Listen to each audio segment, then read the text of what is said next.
Hello, this is Ryan David Espinosa, and we are about to board Aries Rising in Fire Island Pines. So this is a quick tutorial on how to be safe and how to enjoy the boat if you're just a passenger and you are on board.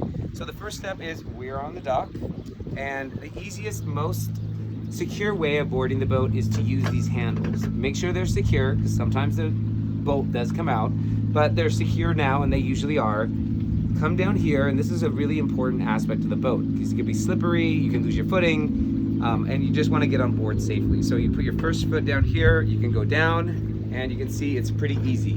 What you always want to do is make sure you have your hand holding onto something. So here you can release, and then there's another grip bar here. So at times, always remember you're on a boat, the boat moves depending on how many people are on or just the weather. So you always want to make sure that you are holding on to something that's secure.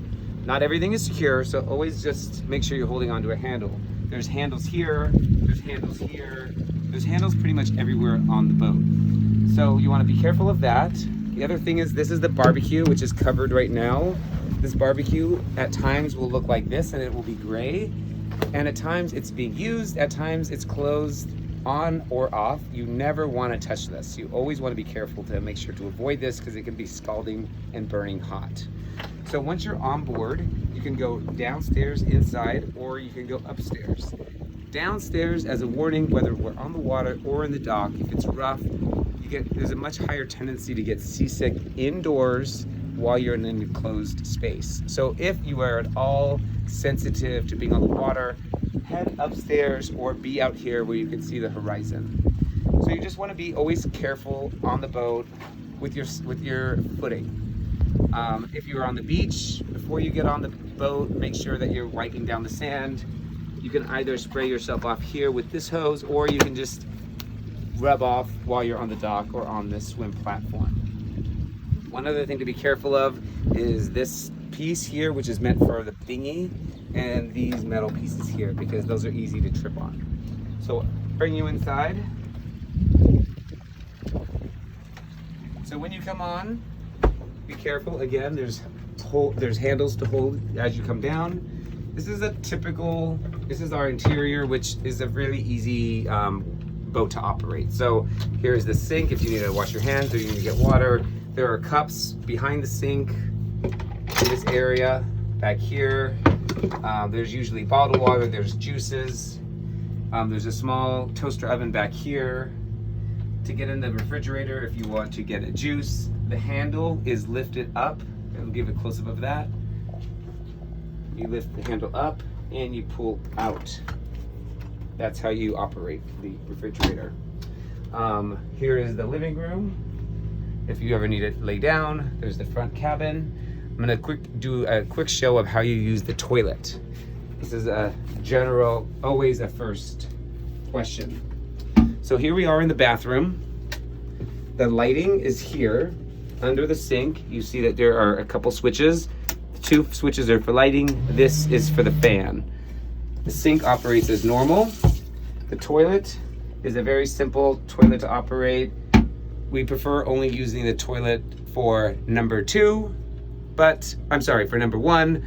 If you do need to go, there's number 2, there's no toilet paper to be put in the toilet. That's very, very important to make sure we don't clog the system.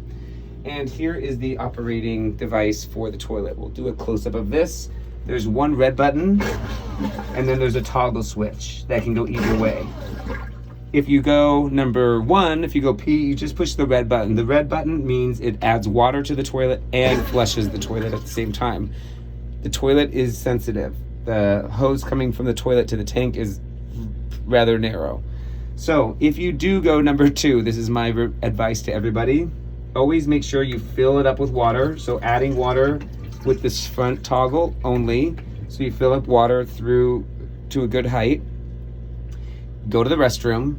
After you're done, add some more water to it. So just hold it for maybe 2 or 3 seconds, and then press and hold the red button for about 3 seconds until you hear it all go through the tubes.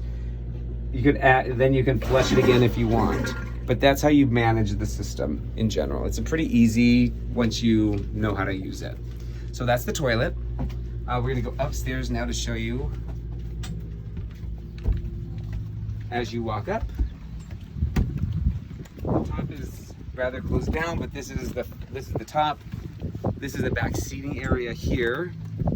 If you wanted ice, there is a wet bar with an ice machine here with an additional sink.